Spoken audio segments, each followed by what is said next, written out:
Hello dear students, আমি আবার আরেকটা নতুন ভিডিও নিয়ে তোমাদের সামনে এসেছি। আজকের ভিডিওটা আমার সেকেন্ড ভিডিও এবং এটাতে একটু শর্ট করব। আজকে যেটা জিনিস বিষয় আমরা যেটা শিখতে চলেছি সেটা খুব তাড়াতাড়ি আমরা বিষয়টা শিখবো। সেটা হচ্ছে সাবজেক্ট এবং অবজেক্ট নির্ণয়। কিভাবে একটা বাক্য থাকলে বা একটা সেন্টেন্স থাকলে সেই সেন্টেন্স থেকে আমরা সাবজেক্ট এবং অবজেক্ট আমরা খুঁজে বার করতে পারি। স্টুডেন্টস, আমি যে নামটা দিয়েছি না আমাদের ইউটিউব চ্যানেলটার, সেটা লেখা আছে ইজি ইংলিশ লার্নিং। অর্থাৎ ইংলিশটাকে আমরা ইজিলি শিখবো।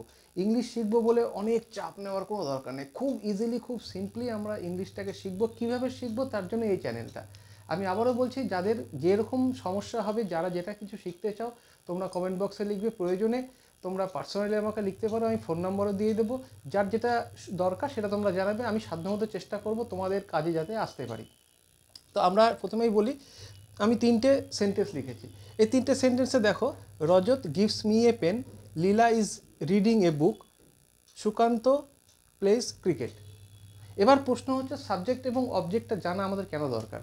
একটা সেন্টেন্সের মূল বিষয়টা হচ্ছে তার ভার্ব, তার সাবজেক্ট এবং অবজেক্ট, এই 3টে চিনতে শেখা। এই 3টে যদি আমি চিনতে না শিখি, আমরা কোনো মতেই ইংলিশটাকে ভালো মতো করতে পারবো না। কারণ সাবজেক্ট অবজেক্ট আমরা ঠিকমতো বুঝতে না পারলে আমরা ভয়েস চেঞ্জ করতে পারবো না, আমরা টেন্সের কোনো কাজ করতে পারবো না। আমরা কোনো রকমের কাজ করতে গেলে আমাদের এই সাবজেক্ট অবজেক্টটা জানতেই হবে। সুতরাং এটা খুব জানা খুব মাস্ট, এবং এটা সহজেই আমরা জানতে পারবো খুব অল্প কিছুর মধ্যে। দেখো, প্রথমে হচ্ছে ভার্বটাকে খোঁজো। এর মধ্যে আমরা বুঝতেই পারছি, রজত গিভস মি এ পেন, তাহলে এই গিভসটা হচ্ছে ভার্ব। এবার এই ভার্বটাকে তুমি কে দিয়ে প্রশ্ন করো। বাংলাটা কি? রজত আমাকে একটি কলম দেয়। এবার এটাকে প্রশ্ন করো, এটা দেওয়া ভার্ব, এটা হচ্ছে একটা ভার্ব। কে দেয়?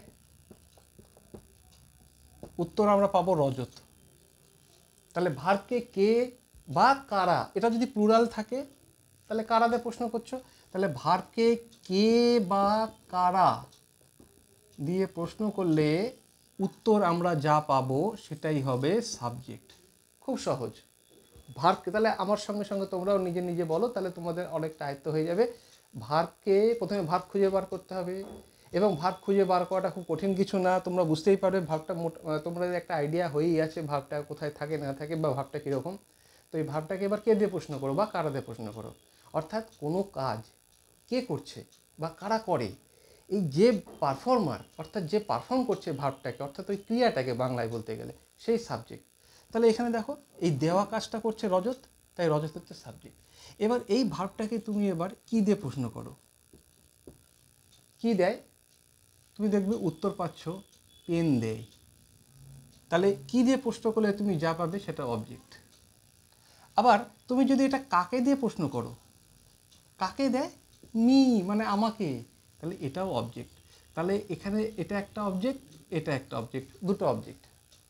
এবার দুটো অবজেক্টের মধ্যে এই যে দেখলে অবজেক্ট 1 বা অবজেক্ট 2, যেখানে দেখবে যেটা বস্তুবাচক অবজেক্ট সেটা হচ্ছে ডাইরেক্ট অবজেক্ট, আর যেটা বস্তুবাচক না প্রাণীবাচক অবজেক্ট সেটা হচ্ছে ইনডাইরেক্ট অবজেক্ট। এটা মাথায় রাখবে। তাহলে এই যে পেন, তাহলে পেনটা হলো এখানে ডাইরেক্ট অবজেক্ট, আর মি এটা হচ্ছে ইনডাইরেক্ট অবজেক্ট। এটা জেনে রাখো তাহলে, যে বস্তুবাচক অবজেক্ট যখন হবে তখন সেটা হবে ডাইরেক্ট অবজেক্ট, এবং ব্যক্তিবাচক অবজেক্ট হলে সেটা হবে ইনডাইরেক্ট অবজেক্ট। তাহলে খুব সহজেই এবার বুঝতে পারলে আশা করছি, যে প্রথমে ভার্ব খুঁজতে হবে আমাদের। ভার্বটাকে কে বা কারা, অর্থাৎ ওই কাজটা কে করছে বা কারা করে তারা, সেটাই হবে, সেই উত্তরটি হবে সাবজেক্ট।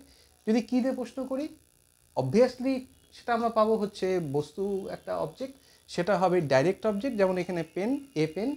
আর এখানে যখন আমরা বলছি যে গিভস মি, আমাকে, আমি একটা ব্যক্তি, একটা প্রাণী, তাহলে তখন এটা আমার হয়ে গেল ইনডাইরেক্ট অবজেক্ট। এটা মাথায় রাখবে।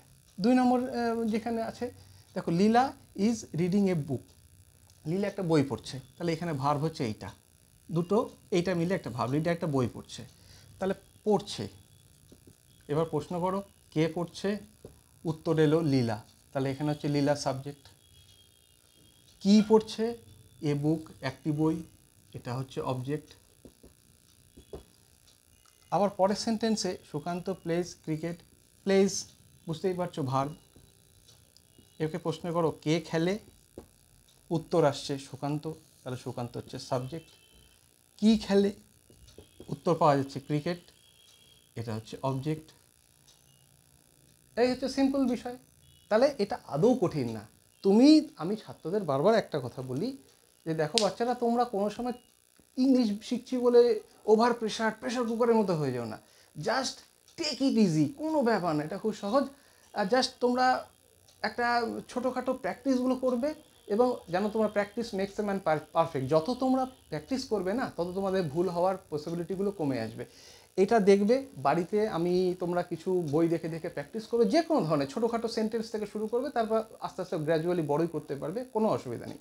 তাহলে আমরা ইন এ নাটশেল কী বলতে পারি? প্রথমে ভার্ব খোঁজো, ভার্বকে কে বা কারা দিয়ে প্রশ্ন করো, যেটা পাবে উত্তর সেটা হবে সাবজেক্ট। কি যে প্রশ্ন করলে হবে অবজেক্ট, সেটা বস্তু অবজেক্ট। কাকে দিয়ে প্রশ্ন করলে হবে ব্যক্তি অবজেক্ট, দুটোই অবজেক্ট। আশা করি ক্লিয়ার করতে পারলাম। যার যেটা সমস্যা তোমরা জানাবে, এবং অবশ্যই কমেন্টে লিখবে। আর কিছু আমি এক্সারসাইজ তোমাদের দিয়ে দেবো, এক্সারসাইজগুলো করবে। থ্যাংক ইউ, ভালো থাকো, সঙ্গে থাকো।